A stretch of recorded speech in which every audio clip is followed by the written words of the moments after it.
ഒരു കാലത്ത് ആരും സ്നേഹിക്കാനില്ലാതെ പുറന്തള്ളപ്പെട്ടു പോയ എന്നെയും ഈ ബൈബിൾ ഉയർത്തിപ്പിടിക്കാൻ ഇടയാക്കിയത് ആ യേശുവിന്റെ മഹാസ്നേഹമാണ്. ഞാൻ ജനിച്ചു വളർന്നത് ഒരു ക്രൈസ്തവ കുടുംബത്തിലാണ്. പക്ഷേ വളർന്നു വന്നപ്പോ ജീവിതത്തിൽ വലിയ പ്രതിസന്ധികൾ, വലിയ ബുദ്ധിമുട്ടുകൾ, കടഭാരങ്ങൾ, ഇങ്ങനെ കുടുംബത്തിന്റെയൊക്കെ അവസ്ഥ കണ്ടിട്ട് ഹൃദയം നൊന്തിട്ട് ഇനി ഒരിക്കലും എനിക്കിത് വേണ്ട എന്ന് പറഞ്ഞ്, യേശുവായിട്ട് എനിക്ക് യാതൊരു ബന്ധമില്ലായിരുന്നു, അങ്ങനെ ജീവിച്ച ഒരാളാണ് ഞാൻ. തെരുവീതിയിൽ നിന്നുകൊണ്ട് ഒരു വിപ്ലവ രാഷ്ട്രീയ പ്രസ്ഥാനത്തിന്റെ ഭാഗമായി നിന്നുകൊണ്ട് ഇൻക്ലാബ് സിന്ദാബാദ് വിളിച്ചൊരു കാലം എനിക്കുണ്ടായിരുന്നു. ചോരച്ചാല് നീന്തിക്കയറി തൂക്കുമരത്തിൽ ഊഞ്ഞാലാടി എന്നൊക്കെ പറഞ്ഞ് മുഷ്ടി ചുരുട്ടി ഇൻക്ലാബ് വിളിച്ചുകൊണ്ട് തെരുവീതിയിലൂടെ നടന്നൊരു കാലം ഉണ്ടായിരുന്നു. പക്ഷെ അന്ന് വിളിക്കുന്ന സമയത്ത് ഭയങ്കര ആവേശമാണ് ആ സമയത്ത്. പക്ഷെ വീട്ടിൽ ചെന്ന് കിടക്കുമ്പോൾ നിരാശ, വേദനയാണ് ഹൃദയത്തിനകത്ത്. ഞാൻ ചിന്തിച്ചിട്ടുണ്ട്, ജീവിതം അങ്ങ് അവസാനിച്ചിരുന്നെങ്കിൽ. അങ്ങനെ ചിന്തിച്ചൊരു കാലം ഉണ്ടായിരുന്നു. എനിക്കൊരു കാര്യം മനസ്സിലായി, കാശുള്ളപ്പോ, ആരോഗ്യമുള്ളപ്പോ, സൗന്ദര്യമുള്ളപ്പോ, സ്വാധീനമുള്ളപ്പോ എല്ലാവർക്കും വേണം.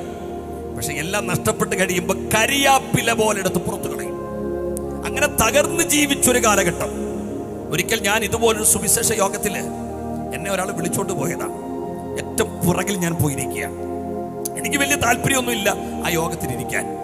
പക്ഷെ പ്രസംഗിച്ച ദൈവദാസൻ പറഞ്ഞ വാക്കുകൾ, അന്ന് പറഞ്ഞ വാക്കുകൾ ഇന്നെന്ന പോലെ എൻ്റെ ഹൃദയത്തിനകത്തുണ്ട്.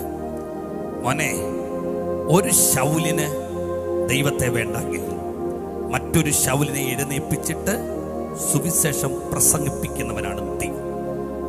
ഒരു യൂദ യേശുവിനെ ഒറ്റിക്കൊടുത്താൽ അതിലും കരുത്തനായ മറ്റൊരു യൂദയുടെ കൈ തൂലിക കൊടുത്ത് യേശുവിനെ കുറിച്ച് എഴുതിപ്പിക്കാൻ അവന് കരുത്തുണ്ട്. ഒരു ശീമോൻ കർത്താവിനെ തള്ളിപ്പറഞ്ഞാൽ ആർക്കും വേണ്ടാത്തൊരു ശീമോനെ വയലിൽ നിന്ന് വിളിച്ചിറക്കിക്കൊണ്ടുവന്ന് ക്രൂശ് ചുമപ്പിക്കാൻ കഴിയും യേശുവിന്. പക്ഷെ നഷ്ടമാകുന്നത് കുഞ്ഞേ നിനക്കായിരിക്കും. എന്റെ സഹോദരങ്ങളെ, ഈ പറഞ്ഞ വാചകം ചാട്ടുളി കയറുന്ന പോലെ എന്റെ ഹൃദയത്തിനകത്തേക്ക് പാഞ്ഞു കയറി. ആ യേശുവിന്റെ സ്നേഹം എന്റെ ഹൃദയത്തെ പിടിച്ചു. ഞാൻ പറഞ്ഞു, യേശുവപ്പച്ച, എനിക്ക് കഴിവില്ല, എനിക്ക് ബന്ധങ്ങളില്ല, എന്നെ ആർക്കും വേണ്ട, എല്ലാരും എന്നെ തള്ളിയിരിക്കുകയാണ്, ഞാൻ ഒറ്റപ്പെട്ടു പോയി. പക്ഷെ ആ സമയത്ത് ഞാൻ അനുഭവിച്ചത് ഞാൻ ഇപ്പോഴും മറക്കത്തില്ല. ദൈവസ്നേഹം എന്റെ അകത്ത് തിരതള്ളാൻ തുടങ്ങി. എനിക്ക് തോന്നിയത് അവിടെ നിന്ന് പൊട്ടിക്കരയാനാ. പക്ഷെ എന്നെ കൊണ്ടുവന്ന സഹോദരൻ അപ്പുറത്തുണ്ട്. എന്നെ പരിചയമുള്ള പലരും ആ വേദിയിലും സദസ്സിലൊക്കെ ഇരിപ്പുണ്ട്. ഞാൻ ചിന്തിച്ചു, പലർക്കും പരിചയമുള്ള ഞാനേ അവിടെ ഇരുന്ന് പരസ്യമായിട്ട് കരഞ്ഞാൽ എന്റെ കാര്യം പോക്കാം, എന്നെ അവർ കളിയാക്കും. അതുകൊണ്ട് ഞാൻ പിടിച്ചിരുന്ന് നോക്കി. 1 മിനിറ്റ്, 2 മിനിറ്റ്, 3 മിനിറ്റ് ഇങ്ങനെ കഴിഞ്ഞു. ചില നിമിഷങ്ങൾ കഴിഞ്ഞപ്പോൾ എനിക്ക് പിടിച്ചു നിൽക്കാൻ പറ്റിയില്ല സഹോദരങ്ങളെ. ഞാൻ ആ സദസ്സിലിരുന്ന് പൊട്ടിക്കരഞ്ഞിട്ട് ഞാൻ പറഞ്ഞു, ഒരു ജീവിതം എനിക്കുണ്ടെങ്കിൽ ഞാൻ ആ ജീവിതം യേശുവിനായി നൽകുകയാണ്. എന്റെ പ്രിയപ്പെട്ടവരെ, അന്നെന്നെ കേറിപ്പിടിച്ചയ ദൈവസ്നേഹത്തിന്റെ കരുത്താണ് ഇന്ന് രാത്രിയിലും എന്നെ നിർത്തിയിരിക്കുന്നതെങ്കിൽ, ഈ ദൈവസ്നേഹം ഇന്ന് രാത്രി ഇവിടെ വിളിച്ചു പറയുമ്പോഴും ആർക്കും നിങ്ങളെ വേണ്ടേ, നിങ്ങളെയും ചേർത്ത് പിടിക്കാൻ കരുത്തുള്ളൊരു ക്രിസ്തുവുണ്ട്. നമ്മുടെ കരങ്ങളൊന്ന് ഉയർത്തി കർത്താവിന് സ്തോത്രം ചെയ്യാമോ? Praise the Lord, hallelujah. ഞാന് സുവിശേഷം പ്രസംഗിച്ചു തുടങ്ങിയത് തന്നെ മനുഷ്യന്റെ ആത്മാവിനെ തൊടാൻ ഈ സുവിശേഷത്തിനെ കരുത്തുള്ളൂ എന്ന് കൃത്യമായി മനസ്സിലാക്കിയിട്ടാണ്. 7 വർഷമായിട്ടുള്ള ഞാൻ പ്രസംഗിച്ചു തുടങ്ങിയിട്ട്. 7 വർഷം. ഞാനൊരു പ്രസംഗനല്ല, അങ്ങനെ പ്രസംഗിച്ചതുമല്ല, ഗതിയില്ലാതെ പ്രസംഗിച്ചു. വേറെ ആരും പ്രസംഗിക്കാനില്ലാത്തതുകൊണ്ട് പ്രസംഗിച്ചു. അപ്പൊ ഞങ്ങളൊരു സുവിശേഷ യാത്രയ്ക്ക് പോയിട്ട് ഇങ്ങനെ തിരികെ വരികയാണ്. ഞാൻ ഇനി ഒരിക്കലും പ്രസംഗം നിർത്തില്ല എന്ന് തീരുമാനിച്ചൊരു സംഭവം പറയാൻ പോകുന്നത്. അപ്പൊ ഞങ്ങളിങ്ങനെ വരുന്നതിന്റെ ഇടവില് കണ്ണൂർ ചൊവ്വ എന്ന് പറയുന്ന ഒരു സ്ഥലത്ത് ഞങ്ങൾ എത്തി. അപ്പൊ അവിടെ ഞാൻ പ്രസംഗിക്കുകയാണ്. വലിയ പ്രസംഗമൊന്നുമല്ല, പക്ഷെ അന്ന് തുടക്കം പ്രസംഗിച്ചിങ്ങനെ തുടങ്ങുമ്പോൾ ഞാൻ കണ്ടൊരു ദൃശ്യം പറയാം. ഒരു ചേട്ടൻ കയ്യിൽ മടക്കി കുത്തി, എന്നിട്ട് ബീഡി വലിക്കുകയാണ്. എൻ്റെ മുമ്പിൽ നിന്നിട്ട് എന്നെ വരട്ടുകയാണ്. ഷർട്ടൊക്കെ ഇങ്ങനെ ചുരുട്ടി പിടിച്ച് മുണ്ടൊക്കെ മടക്കി കുത്തി ബീഡിയൊക്കെ വലിച്ചിട്ട് ഭയപ്പെടുത്തിക്കൊണ്ട് നിൽക്കുകയാണ്. എനിക്ക് പ്രസംഗിക്കാൻ പറ്റുന്നില്ല. ഈ പുള്ളി അതുപോലുള്ള നിപ്പാദിക്കുന്നത്. ഞാൻ പ്രസംഗിക്കണമല്ലോ, പ്രസംഗിക്കാതിരിക്കാൻ പറ്റത്തില്ലല്ലോ. ഇന്നാണെങ്കിൽ ഞാൻ ഗൗനിക്കില്ല, പക്ഷെ അന്ന് അങ്ങനല്ല. ഞാൻ പെതിയെ സൈഡിലോട്ട് തിരിഞ്ഞപ്പോൾ എൻ്റെ മുമ്പിൽ നിന്ന് പ്രസംഗം കേട്ട ആള് എൻ്റെ കൂടെ സൈഡിൽ, ഞാനിങ്ങനെ ബാക്കിലോട്ട് തിരിഞ്ഞു. അപ്പൊ ഈ ഈ ടേബിൾ ഫാൻ കറങ്ങത്തില്ലേ, അതുപോലെ ഞാനും കറങ്ങുന്നുണ്ട്, ഈ പുള്ളിയും കറങ്ങുന്നുണ്ട്.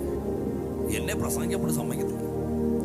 ഞാൻ ചെയ്തൊരു പരിപാടി പറഞ്ഞു, ഞാൻ കണ്ണടച്ച് പ്രസംഗിച്ചു.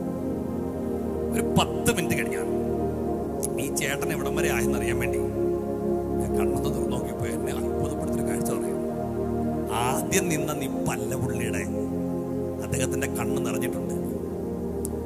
കയ്യിലൊക്കെ മര്യാദയ്ക്ക് താഴ്ത്തിയിട്ടിരിക്കുകയാണ്, കയ്യിൽ ബീഡി പുകയുന്നില്ല. ഈ പ്രസംഗം എല്ലാം കഴിഞ്ഞപ്പോ ഇദ്ദേഹം അടുത്തോട്ട് വന്നിട്ട് എന്റെ കൈ പിടിച്ചിട്ട് തലയിലോട്ട് വെച്ചു. എന്നിട്ട് അടിച്ചെന്റെ വീഡിയോ കൂടെ എങ്കിലും പറയാണ്, പ്രാർത്ഥിക്കും സാറേ. ഞാനിത് അതിനു വേണ്ടി പ്രാർത്ഥിച്ചു. അതിനുശേഷം എന്നോട് പറഞ്ഞു, എന്റെ വീട്ടിൽ നിന്ന് പറഞ്ഞ അധികം ദൂരമൊന്നുമില്ല. ഞാൻ പോകാൻ ആഗ്രഹിച്ചപ്പോൾ അവിടെ ഓട്ടോ ഓടിക്കുന്ന സഹോദരന്മാരുണ്ട്. അവരെല്ലാം കൂടെ പറഞ്ഞു, ഉപദേശി പോവല്ലേ, ഇവൻ മട്ടനാണ്, ഇവൻ അടിക്കും, നല്ല തല്ലു ഇവൻ പാർഷമാരെ അടിച്ച കേസാണ്, പോകരുത്. ഞാൻ ചിന്തിച്ച് എന്തായാലും വിളിച്ചില്ലേ പോവും. എന്റെ കൂടെ ഒരു 10-12 പാസ്റ്റേഴ്സ് ഉണ്ട്. ഞാനിവരെല്ലാം വിളിച്ചു, നമുക്ക് പോവാം. ഒരെണ്ണം വന്നു, അവരുടെ കുഴപ്പമില്ല, അവർക്ക് ഭാര്യയും കുഞ്ഞുങ്ങളൊക്കെ ഉണ്ട്, അതുകൊണ്ട് അവരങ്ങ് മാറി. എന്റെ കൂടെ വന്ന ഒരാളുണ്ട്. അപ്പൊ നാളെ അദ്ദേഹം ദൈവജനം സംസാരിക്കുന്നുണ്ട്. ഫെയ്ത്ത് പ്ലസ് നാളെ. അപ്പൊ ഫെയ്ത്ത് പ്ലസിനും ഉണ്ട്, ഞാനുണ്ട്. അപ്പൊ ഫെയ്ത്ത് പ്ലസിനെ വിളിച്ചോളൂ. അപ്പൊ ഞങ്ങൾ രണ്ടും കൂടെ നേരെ ഇദ്ദേഹത്തിന്റെ വീട്ടിലൂടെ ചെന്ന് കയറുന്ന രംഗം ഞാൻ ഇപ്പോഴും മറക്കില്ല. അടുക്കള വഴിയാണ് അകത്തോട് കയറുന്നത്. അടുക്കളയില് നമ്മൾ തേങ്ങ പൊതിച്ചിട്ട് കൂട്ടിയിടത്തില്ലേ, അതുപോലെ അടിച്ച കുപ്പികൾ ഇങ്ങനെ കുന്നുപോലെ കൂട്ടിയിട്ടിരിക്കുക. അവിടെ നിന്ന് നേരെ ഹോളിനകത്തേക്ക് പ്രവേശിച്ചു. ഞങ്ങൾ അദ്ദേഹത്തോട് സുവിശേഷം ഇങ്ങനെ പങ്കുവെച്ചുകൊണ്ടിരിക്കുമ്പോ ഭാര്യ ഇറങ്ങി പുറത്തോട്ട് വന്നു. 2 പിള്ളേരും പുറത്തോട്ട് വന്നു. ഭാര്യ ചോദിച്ചു, എന്തിനാ ഉപദേശി പ്രാർത്ഥിക്കുന്നേ? ഞാൻ പറഞ്ഞു, ഇദ്ദേഹത്തിന് മദ്യപാനം നിൽക്കാനാ. ആ ഭാര്യ പറഞ്ഞ വാചകം ഞാൻ പറയാം, പ്രാർത്ഥിക്കുമ്പോൾ ഇയാൾ തൊലയാൻ പ്രാർത്ഥിക്കുക. കാര്യം ഞങ്ങളുടെ വീട്ടിൽ സമാധാനമില്ല ഉദ്ദേശി. ഇത് പറയുന്ന കേട്ടപ്പോഴത്തേന് ഈ മനുഷ്യനുണ്ടല്ലോ അലറിക്കരയാൻ തുടങ്ങി. കരച്ചിലിന്റെ ഇടയിൽ ഞങ്ങൾ അദ്ദേഹത്തെ ചേർത്ത് നിർത്തിയിട്ട് അദ്ദേഹത്തോട് സുവിശേഷം പറയുന്നത് നിർത്തിയിട്ട് തലയിലോട്ട് കൈവച്ച് പ്രാർത്ഥിച്ച സമയത്ത് ഇദ്ദേഹം മുട്ടുമേലങ്ങ് വീണു. മുട്ടുമേ വീണ മനുഷ്യൻ താണ്ട് മിനിറ്റുകൾക്കുള്ളിൽ നെടുമ്പാട് വീണു. എന്നിട്ട് അവിടെ കിടന്ന് അലറുകയാണ്, യേശുവേ എന്നെ രക്ഷിക്കണേ, എന്നെ രക്ഷിക്കണേ. സത്യം പറഞ്ഞാൽ സുവിശേഷം അന്ന് പങ്കുവെച്ചിട്ട് ഞങ്ങൾ വീട്ടിൽ ചെന്നിട്ട് പിറ്റേന്ന് രാവിലെ ഇദ്ദേഹത്തിന്റെ കോള് വരുമ്പോ ഞാൻ ഭയപ്പെട്ടാണ് ഫോൺ എടുത്തത്. എനിക്കറിയില്ല എന്തിനായി വിളിച്ചേ. ഞാൻ വിചാരിച്ചു ഇന്നലത്തെ ആ അടിച്ച വീര്യം കൊണ്ട് പുള്ളി കാണിച്ച പണിയാണ്. ഇന്ന് സുബോധം വന്നപ്പോ എന്നെ വിളിച്ചതാണ് പറയാൻ പോവാണ് എന്ന് പേടിച്ചാ ഞാൻ എടുക്കുന്നേ. പക്ഷെ അദ്ദേഹം പറഞ്ഞ സാക്ഷ്യം ഇന്ന് രാത്രി ഞാനൊന്ന് പറയാം. പക്ഷേ കഴിഞ്ഞ 3 വർഷത്തിലാദ്യമായിട്ട് ഒരു തുള്ളി മദ്യം പോലും നാവി തൊടാതെ കഴിഞ്ഞ രാത്രി ഞാൻ സുഖമായിട്ട് ഉറങ്ങി. ഇന്ന് ഞാനിത് പ്രസംഗിക്കുമ്പോ കണ്ണൂർ ചൊവ്വ എന്ന് പറയുന്ന സ്ഥലത്ത് ആ ഭാര്യയ്ക്ക് നല്ലൊരു ഭർത്താവായി, മക്കൾക്ക് നല്ലൊരു അപ്പനായി, അതിലുപരിയായി ഈ വചനവും എടുത്തുകൊണ്ട് പള്ളി പോകുന്ന ഒരു മനുഷ്യനാക്കി ദൈവം ആ മനുഷ്യനെ മാറ്റിയെങ്കിൽ, ഇവിടെ പാട്ടുപാടുന്ന സഹോദരൻ പറഞ്ഞ വാചകം ശ്രദ്ധിച്ചോ, ലഹരി വിമോചന കേന്ദ്രങ്ങൾക്ക് സാധ്യമാക്കാത്തത്, കൗൺസിലിംഗ് സെന്ററുകൾക്ക് സാധ്യമാകാത്തത്, സാധ്യമാകുന്ന ഒരു സ്ഥലമുണ്ട്. അത് നസ്രേനായ യേശു ക്രിസ്തുവിന്റെ സ്ഥലമാണ്. ഇന്ന് രാത്രി ആ യേശുവിനെ ഇതിനകത്ത് പ്രസംഗിക്കുമ്പോൾ സഹോദര, നിന്റെ ജീവിതം മാറാൻ ക്രിസ്തുവല്ലാതെ മറ്റൊരു മാർഗമില്ല. അതുകൊണ്ട് ജനലക്ഷങ്ങൾ എന്തുകൊണ്ട് യേശുവിന്റെ പുറകെ പോകുന്നു? അതിന്റെ ഒന്നാമത്തെ ഉത്തരവാണ് ഞാൻ പറഞ്ഞത്. യേശു പാപരഹിതൻ. അങ്ങനെ ഒരാൾ ഉലകത്തിലുണ്ടെങ്കിൽ യേശുവേ ഉള്ളൂ. അതുകൊണ്ടാണ് മറ്റാരുടെ പുറകെ പോകുന്നതിനേക്കാളും നേട്ടം യേശുവിന്റെ പിറകെ. ഇന്ന് രാത്രിയിൽ യേശുവിനെ ഇതുവരെ ഹൃദയത്തിൽ സ്വീകരിക്കാത്ത നിങ്ങളെയും ഞങ്ങൾ സ്വാഗതം ചെയ്യുകയാണ്. ഈ ക്രിസ്തുവിനാൽ ആകർഷിക്കപ്പെടാൻ അതിനാണ് ഇവിടെ ഫെയ്ത്ത് സെറ്റ് സംഘടിപ്പിച്ചിരിക്കുന്നത്. നമ്മുടെ കരങ്ങൾ ഉയർത്തി കർത്താവിന് സ്തോത്രം ചെയ്യാം. ഇനി 2, എന്തുകൊണ്ടാണ് ക്രിസ്തുവിലേക്ക് ജനലക്ഷങ്ങൾ ആകർഷിക്കപ്പെടുന്നത്? ഉത്തരം ഞാൻ പറയാം. യേശുവിനെ പോലെ സ്നേഹിക്കാൻ കരുത്തുള്ള ഒറ്റ വ്യക്തി പ്രഭാവവും ഉലകത്തിൽ ഇല്ല. Praise the Lord. നെപ്പോളിയൻ ബൊണോപ്പാർട്ട് എന്ന് പറയുന്ന മഹാനായ ചക്രവർത്തി, അദ്ദേഹം പടയോട്ടങ്ങൾ നടത്തി, തേരോട്ടങ്ങൾ നടത്തി സാമ്രാജ്യങ്ങളെ വെട്ടിപ്പിടിച്ച മനുഷ്യനാണ്. ഒരിക്കൽ അദ്ദേഹം തന്റെ കൊട്ടാരത്തിൽ നിന്നുകൊണ്ട് 2 കര ഉയർത്തിക്കാട്ടിയിട്ട് തന്റെ അനുയായികളും സൈനികരും പടയാളികളും ഒക്കെ നിൽക്കുമ്പോൾ പറഞ്ഞൊരു വാചകം ഞാൻ പറയാം. ഞാൻ നെപ്പോളിയൻ ബൊണോപ്പാർട്ട് സാമ്രാജ്യങ്ങളെ വെട്ടിപ്പിടിച്ചു, സത്യമാണ്. പക്ഷേ ഇതേ എന്റെ കരം നോക്കിയേ, എന്റെ കരത്തിൽ മുഴുവൻ രക്തക്കറയാണ്. പക്ഷെ എന്നെ അത്ഭുതപ്പെടുത്തിയ ഒരു വ്യക്തിപ്രഭാവമുണ്ട്. നസ്രയനായ യേശുവാണ്.